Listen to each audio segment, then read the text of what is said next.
Assalamu alaikum students. In the last lecture we have seen about the superposition of the waves. इससे पहले के video में हमने superposition of waves यानी कि मौजों के इंतबाक का उसूल देखे हैं और उसी के ज़रिए से जो माहसल हैता है रिजल्टेंट एम्पलीट्यूड है उसके लिए इक्वेशन भी देखें। अब उसी सुपरपोजिशन ऑफ वेव्स का अगर उसका इस्तेमाल करें कि जब कोई दो ट्रांसवर्स वेव्स यानी कि अर्जी मौजें जब किसी एक वास्ते में किसी एक ही ख़त पर जो ऐसी दो मौजें हम यहाँ पर कंसिडर कर रहे हैं कि जिनका जो फ्रीक्वेंसी है यानी कि तवातिर है वो एकसां हो और जिनका जो हैता है वो भी एकसां हो, एम्पलीट्यूड भी सेम हो। इस तरह की दो मौजें जब एक दूसरे के मुखालिफ सिमत में हरकत करती हुई एक दूसरे के साथ इंतबाक करती हैं, मुतबिक होती हैं, सुपरपोज होती हैं, हाँ, तो उस तरह से जो बनने वाली जो मौजें हैं they are known as the stationary waves उनको कहा जाता है साकिन मौजें। तब यहाँ पर हम जो पिछला जो आर्टिकल देखे थे उसी को यहाँ पर आगे बढ़ाते हुए देखेंगे कि जब समझो कि किसी एक आप सख्त सहारा लेंगे और उस सख्त सहारे से कोई एक स्ट्रिंग को इस तरह से बांध देंगे, जैसे कि आम तौर पर घरों में जो कपड़े सुखाने की जो रस्सी होती है उसके ज़रिए से भी हम ये ट्रांसवर्स वेव्स और स्टेशनरी वेव्स महसूस कर सकते हैं। जैसे कि आप चलते चलते उसको अगर कहीं पर डिस्टर्ब करेंगे, कहीं पर उसको अगर मारेंगे तो उसके ज़रिए से दोनों जानिब जो वेव्स दोनों जानिब जाएंगे, तो दोनों जानिब जब वेव जाएंगे, जैसे कि ये दो सख्त सारे या दीवार अगर आप घर की तस्वीर करें और दरमियान में ये रस्सी बंधी हुई है और आप चलते चलते इसको अगर डिस्टर्ब कर देंगे, डिस्टर्ब जैसे ही करेंगे जो ट्रांसवर्स वेव्स है अर्जी जो मौजें हैं वो दोनों जानिब जाएंगी और दोनों जानिब जब जाएंगी ये इधर से मौज निकल कर यहाँ पर जाएगी और इधर से मौज निकल कर यहाँ पर जाएगी। उसके बाद ये क्या होगा, ये इस सख्त सहारे से या दीवार से टकराएंगी, यानी कि ये डेंसर मीडियम से टकराएगी, रेरर टू डेंसर। जैसे कि मौजों का जो रिफ्लेक्शन है वो रिफ्लेक्शन किस तरह से होगा कि जो फराज हिस्सा है वो नशेब बनकर वापस होगा और जो नशेब जो हिस्सा है वो फराज बनकर वापस होगा, यानी कि क्रेस्ट जो रिफ्लेक्ट होगा ट्रफ बनकर होगा और जो ट्रफ है वो क्रेस्ट बनकर रिफ्लेक्ट होगा। तो उसी के ज़रिए से हम यहाँ पर ये देखते हैं कि अगर यहाँ पर हम ये एक देखें, अगर ये इस तरह से अगर एक मौज हो, अब यहाँ पर रफली मैंने ये शक्ल बनाया है, आप किताब में अच्छी उसकी शक्ल देख सकते हैं, जिसमें ये जो ये है डिस्टेंसेस है वो भी सेम होने चाहिए और ये जो एम्पलीट्यूड है ये भी सेम होनी चाहिए। हाँ, अब ये मौज इस तरह से यहाँ पर, अब जैसे ये यहाँ पर जाएगी, अब ये कौन सा पार्ट है, दिस इज़ ट्रफ, यानी कि ये उसका नशेब हिस्सा है। अब ये नशेब हिस्सा क्या बनकर वापस होगा, ये फराज बनकर वापस होगा, ये इस तरह।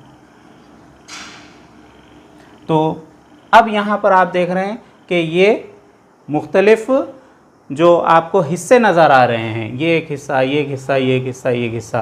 तो जब आप इसको दूर से गौर करेंगे तो आपको ये छोटे छोटे हल्कों में आपको नज़र आएंगे। They are known as the loops.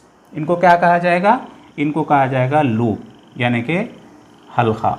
तो ये जो एक वेव आपको इधर जाती हुई दिखेगी और एक वेव इधर से आती हुई दिखेगी। हाँ, तो ये दो वेव्स हैं, हाँ, एक जाने वाली है और एक टकराकर वापस आने वाली है।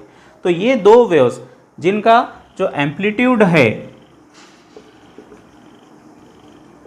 यानी कि हैता और जो फ्रीक्वेंसी है यानी कि तवातिर, हम ये दोनों एकसां ले रहे हैं, लेकिन दोनों मौजों के जो डायरेक्शन है, जो सिमत है हरकत की, वो मुखालिफ है। हाँ, तो व्हेन टू आइडेंटिकल वेव्स भी हम यहाँ पर बोल सकते हैं, यानी कि दो मुशाबा मौजें।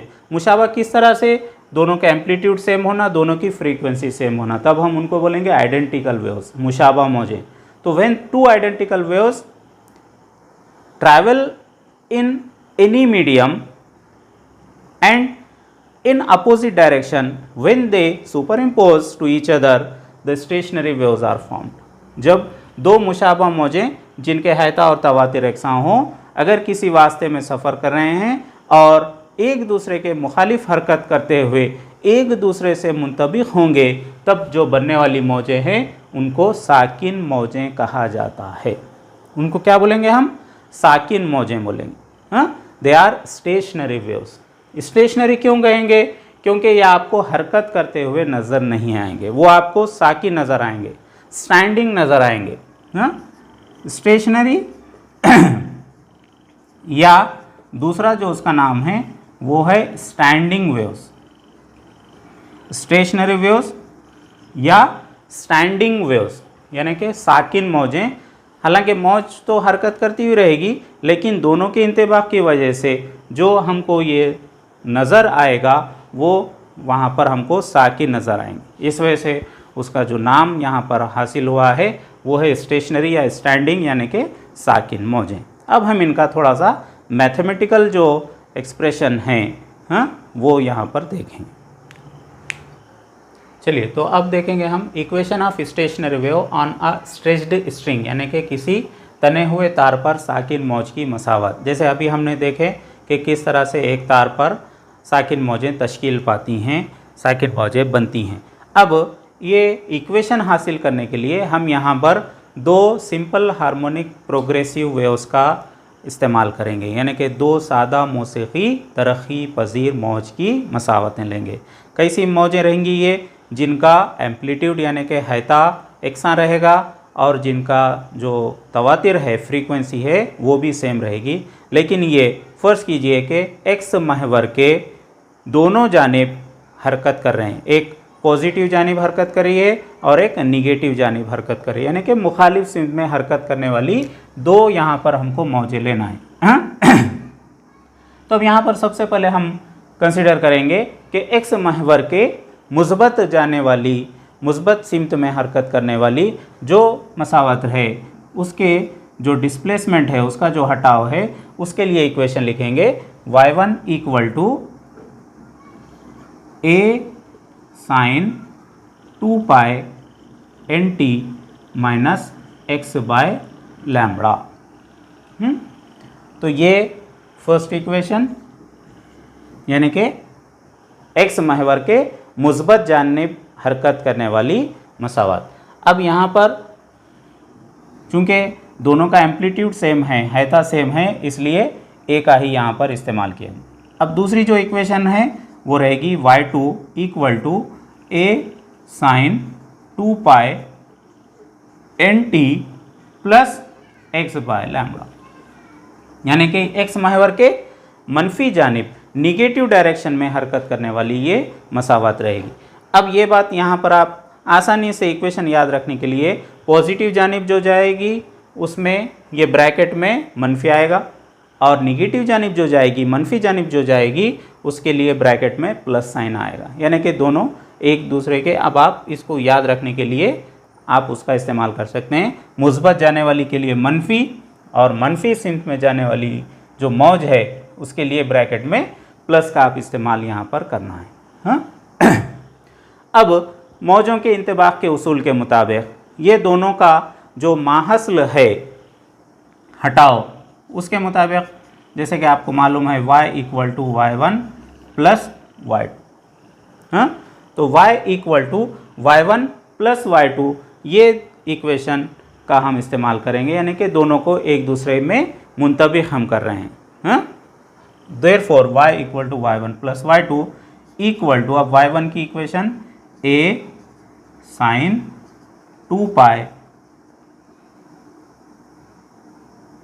N T minus x by lambda plus a sine 2 pi N T plus x by lambda. आप इसको अलग से ये फुल ब्रैकेट का भी इस्तेमाल कर सकते हैं।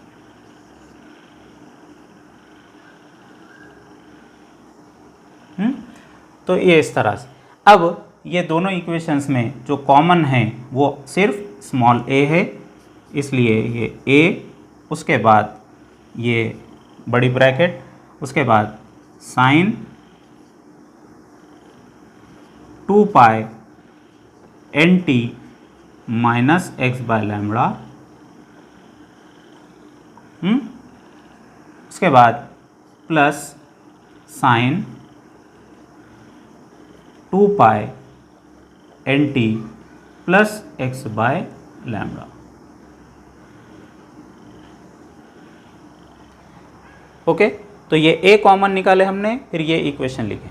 अब उसके बाद यहाँ पर आप देखिए साइन, उसके बाद ये एक टर्म है, उसके बाद फिर ये साइन और एक टर्म है। तो अब आपके पास जो ट्रिग्नोमेट्रिक में जो फार्मूला है sine C plus sine D, हाँ, sine C plus sine D, yes याद कीजिए आप, मैं यहाँ पर लिख रहा हूँ 2 sine C plus D by 2 into cos of c minus d divided by 2. This is the expansion form of sin c plus sin d. Okay, तो अब इस सूरत में यानी कि ये साइन, ये जो पूरे ये ब्रैकेट का टर्म है उसको c कंसिडर करेंगे और ये जो ब्रैकेट का टर्म है इसको हम d कंसिडर करेंगे और कंसिडर करके अब हम यहाँ पर इसको एक्सपैंड करेंगे। Therefore y इक्वल टू ये a, अब उसके बाद ये sine c plus sine d उसको इस लिहाज से लिखेंगे तो ये 2, उसके बाद साइन, अब उसके बाद ये c प्लस d यानी कि c क्या है 2 pi N T minus x by lambda, ये होगा c प्लस d यानी कि ये 2 pi N T plus x by lambda.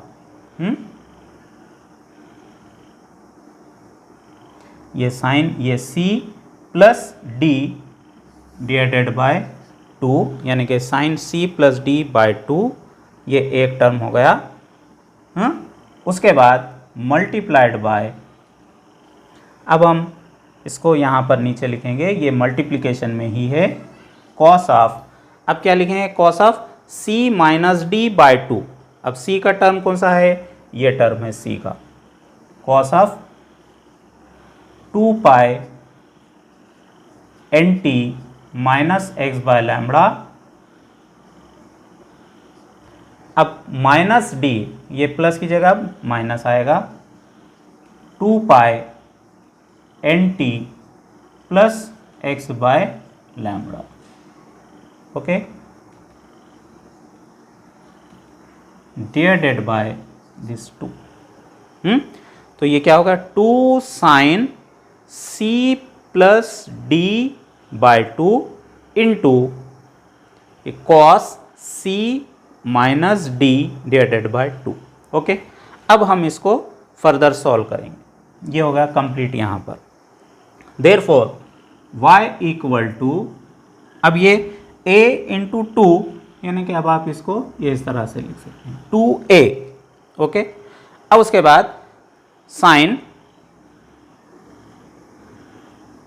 अब ये ब्रैकेट अब हमको यहाँ पर सॉल्व करना है, हाँ, तो ये 2 pi N T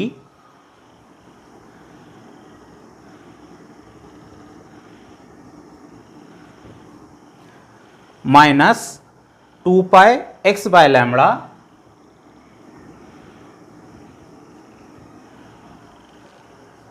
plus 2 pi N T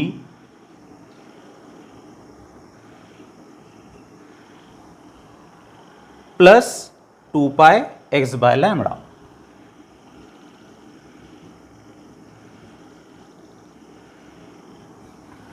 divided by 2।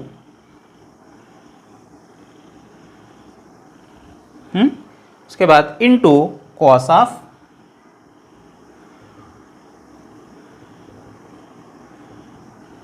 अब उसी तरह से यहां पर 2 pi N T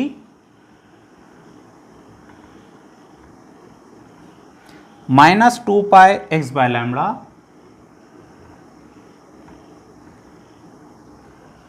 minus 2 pi N T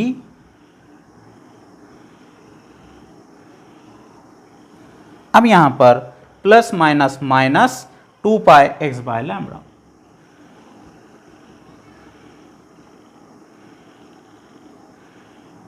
whole divided by 2, ये ओके। अब इक्वल टू, अब इसमें से अब ये जो टर्म्स आपको दिख रहे हैं प्लस और माइनस वाले, जैसे माइनस 2πx/λ प्लस 2πx/λ, ये दो टर्म कैंसिल हो गए, ओके। उसी तरह से यहाँ पर 2πnt और ये माइनस 2πnt, ये दो टर्म यहाँ पर cancel.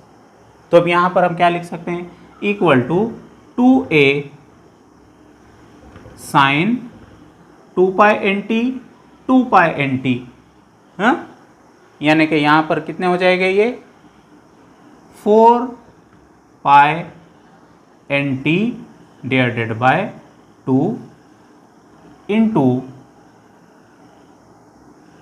Cos of minus 2πx/λ minus 2πx/λ, यानी कि माइनस 4πx/λ और ये डिवाइडेड बाय 2 यानी कि इंटू 2, ये इस तरह से इक्वल टू, अब यहाँ पर 2 और ये 2, ये 2 और ये 2 बन जाए, ठीक है। तो अब यहाँ पर क्या बचेगा, 2a sine 2πnt into cos of minus 2πx/λ, okay.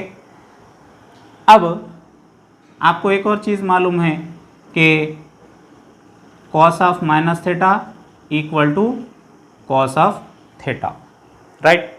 ये ट्रिग्नोमेट्रिक फंक्शन के लिहाज से cos of minus theta is cos of theta, और अगर साइन ऑफ माइनस थीटा रहता तो माइनस साइन थीटा होता था, वो आपको याद होगा। Therefore y equal to 2a, हाँ, अगर हम कॉस का टर्म पहले लिखें, cos of 2πx/λ into sine of 2πnt।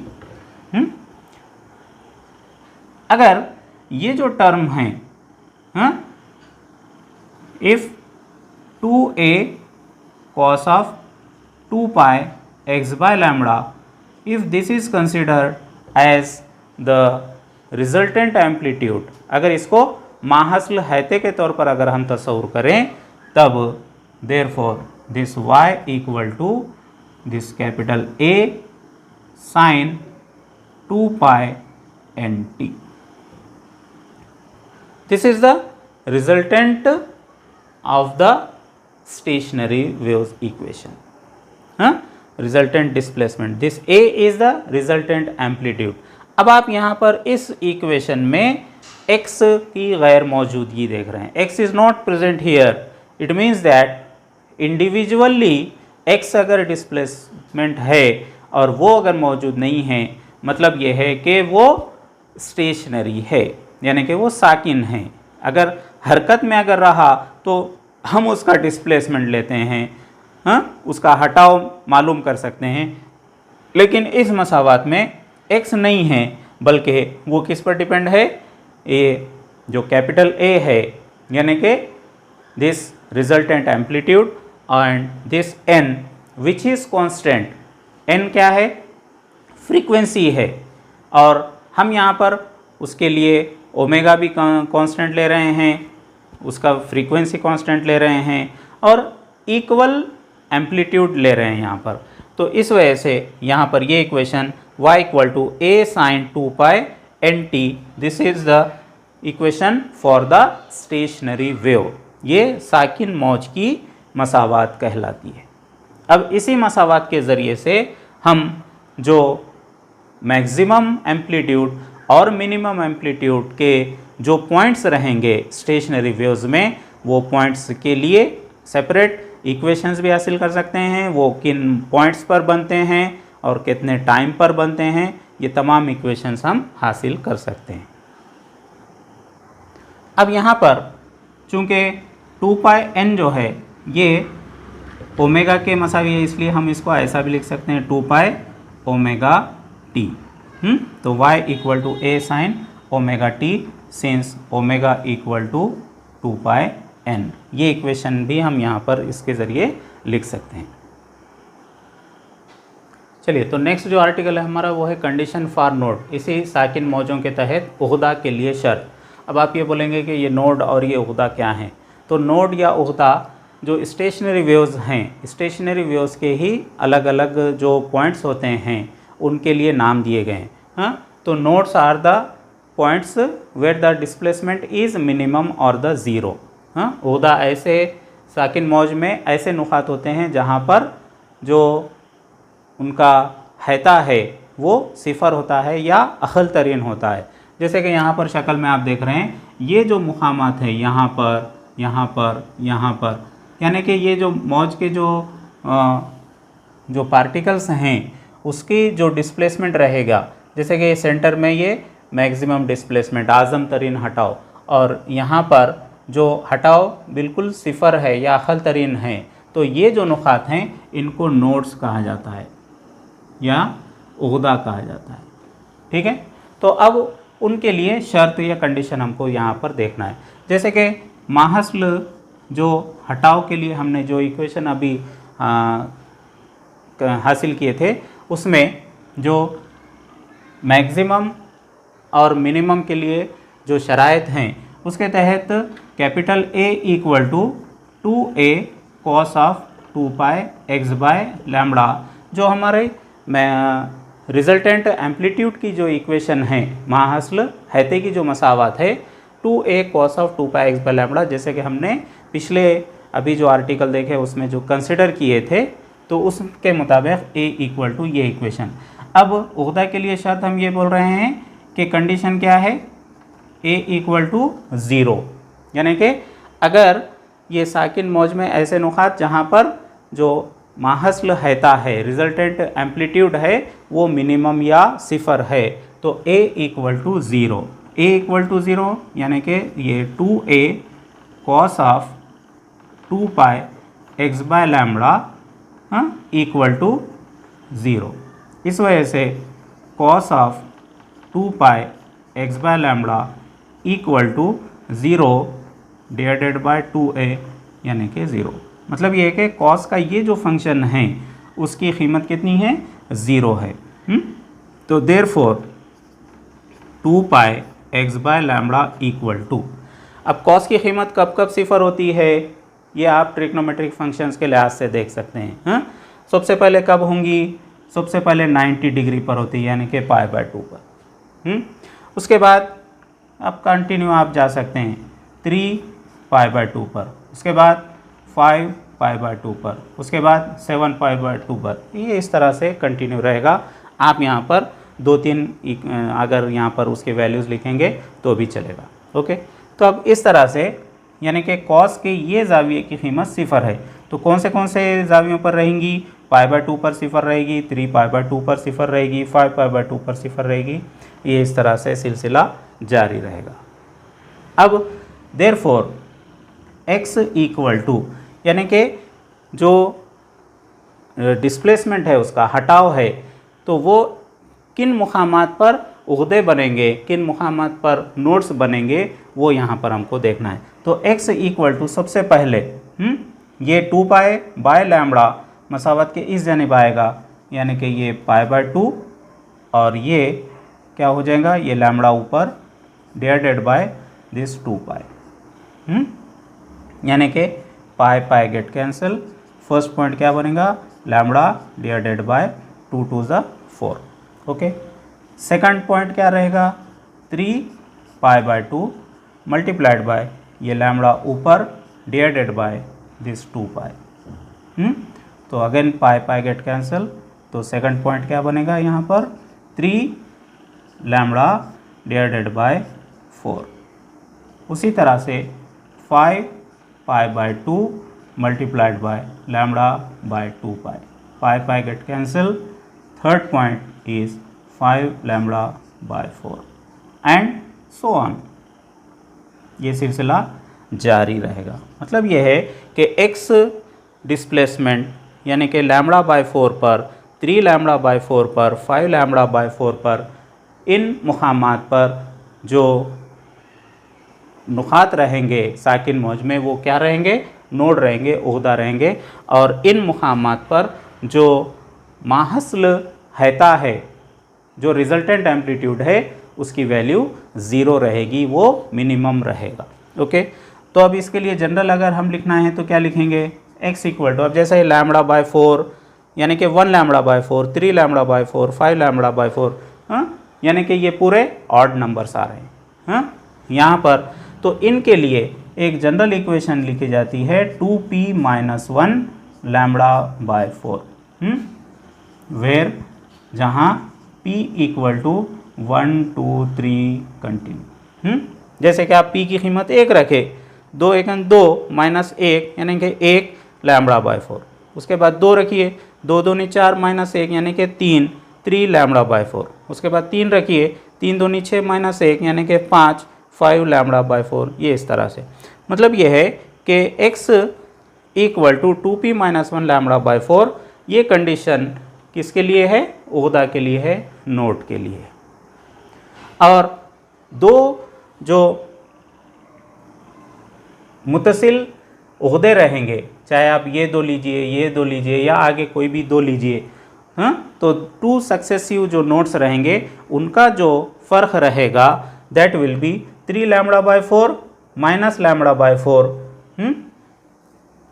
तो उनका फ़र्क क्या रहेगा, 3 lambda by 4 minus lambda by 4 equal to, तो ये 4 3 लैम्बडा माइनस लैम्बडा यानी कि 2 लैम्बडा बाय 4 यानी कि लैम्बडा बाय 2।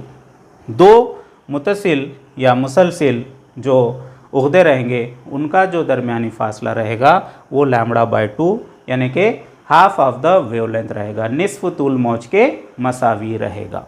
तो ये हो गया ओहदा के लिए शर्त। अब इसी तरह से हम जिद ओहदा के लिए भी देखेंगे। कंडीशन फॉर एंटीनोड, उर्दू में इसको बोलते हैं जिद ओहदा।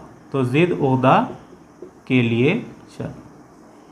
अब जिद ओहदा कैसे पॉइंट्स हैं, तो साकिन मौज में ऐसे नुकात जहाँ पर माहसल हैता या हैता आज़म तरीन होता है उन नुकात को जिद ओहदा कहते हैं। The points where the displacement is maximum that will be the antinode, यानी कि उसको जिद ओहदा कहा जाता है।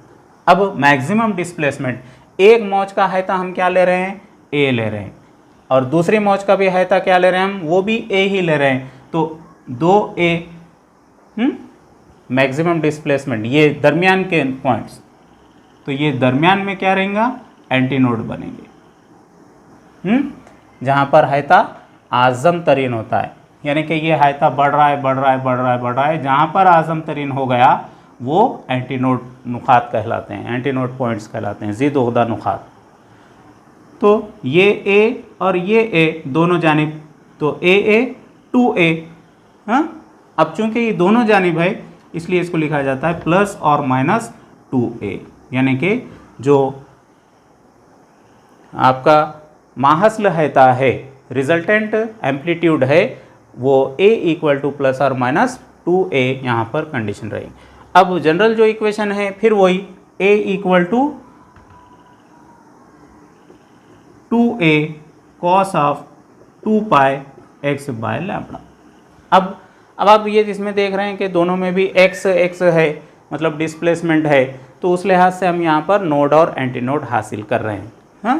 तो यहाँ पर हम लिखेंगे 2a cos of 2 pi x by lambda equal to plus और माइनस 2a, दोनों के राइट हैंड साइड इक्वल। अब दोनों जानिब 2a get cancel, therefore cos of 2 pi x by lambda equal to plus और माइनस 1। जैसे यहाँ पर cos के ये ज़ाविये की कीमत 0 आई थी, उसी तरह से अब यहाँ पर cos के ये ज़ाविये के लिए कीमत +1 है फिर -1 है, +1 है फिर -1 है। किन ज़ावियों पर होती है ये, तो वो आपको ट्रिग्नोमेट्रिक फंक्शन के लिहाज से मालूम ही है। Therefore we can write this 2 pi x by lambda equal to cos का सबसे पहले +1 ज़ाविया कब रहेगा, 0 पर रहेगा, राइट। उसके बाद कब रहेगा, 180 डिग्री पर रहेगा, -1, therefore it will be pi. Again 360 पर +1 यानी कि 2 पाई, -1 3 पाई, ये इस तरह से ये सिलसिला जारी रहेगा। ओके, अब इस वजह से फिर यहाँ पर जिस तरह से x इक्वल टू लिए थे यहाँ पर भी सेम उसी तरह से लेंगे, देयरफॉर x इक्वल टू, अब ये 0 पहला तो पॉइंट 0 ही आएगा, जैसे कि 0 को मल्टीप्लाई कीजिए या उसको लैम्बडा बाय 2 पाई से मल्टीप्लाई कीजिए, 0 ही आएगा। ओके, सेकंड जो पॉइंट है वो हम यहाँ पर लिखेंगे पाई इनटू, अब ये लैम्बडा ऊपर जाएगा, divided by this 2 pi, this pi pi get cancel, तो पहला पॉइंट 0, दूसरा पॉइंट लैम्बडा बाय 2। उसके बाद third point this 2 pi multiplied by ये लैम्बडा ऊपर, ये 2 पाई नीचे, तो ये 2 पाई गेट कैंसिल, तो third point will be just lambda. उसी तरह से अब ये fourth point 3 pi multiplied by lambda by 2 pi, pi get cancel, third point will be 3 lambda by 2 and so on. तो इस तरह से ये x equal to in displacements पर लैम्बडा के जो पॉइंट्स रहेंगे they are known as the antinodes, उन नुकात को जिद ओहदा कहा जाएगा। So here the amplitude is maximum, यहाँ पर जो हैता है वो आज़म तरीन है। अब सेम उसी तरह से जैसे यहाँ पर 2 उहदों का दरमियानी फासला लिए, यहाँ पर भी 2 जिद उहदों का अगर हम दरमियानी फासला लेंगे, कोई भी 2 कंटिन्यूअस मुसलसिल यहाँ पर लेना है, सक्सेसिव या कंसेक्यूटिव, तो यहाँ पर distance between 2 successive antinodes is, अब ये आपको क्लियरली यहाँ पर दिख रहा है लैम्बडा बाय 2 -0, लैम्बडा बाय 2 ही रहेगा। अब ये एक लैम्बडा में से आधा लैम्बडा गया तो वो भी आधा lambda, it means that the distance और the successive distance between any 2 the antinode is lambda by 2, that is the half of the wavelength, यानी कि 2 मुसलसिल जिद उहदों का दरमियानी फासला निस्फ तूल मौज के मसावी होता है। अब अगर एक उहदा और एक जिद उहदे का दरमियानी फासला अगर लेंगे, distance between one node and another anti node, एक उहदा और एक जिद उहदे का अगर फासला लेंगे तो ये रहेगा लैम्बडा बाय 4 -0, यानी कि that will be lambda by 4। 3 lambda by 4 minus lambda by 2 second रहेगा, वो भी यही आएगा। It means that the successive distance between one node and another anti node is 1/4 of the wavelength, यानी कि ये चौथाई तूल मौज के मसावी रहेगा। एक उहदे से दूसरे जिद उहदे का दरमियानी फासला चौथाई तूल मौज के मसावी होता है। तो इस तरह से ये कंडीशन फॉर नोड और ये कंडीशन फॉर एंटी नोड। तो अब आप जो स्टेशनरी वेव्स हैं उसके जो मुख्तलिफ जो खुसूसियात हैं, उसके जो कैरेक्टरिस्टिक्स हैं वो आप यहाँ पर देख लीजिए।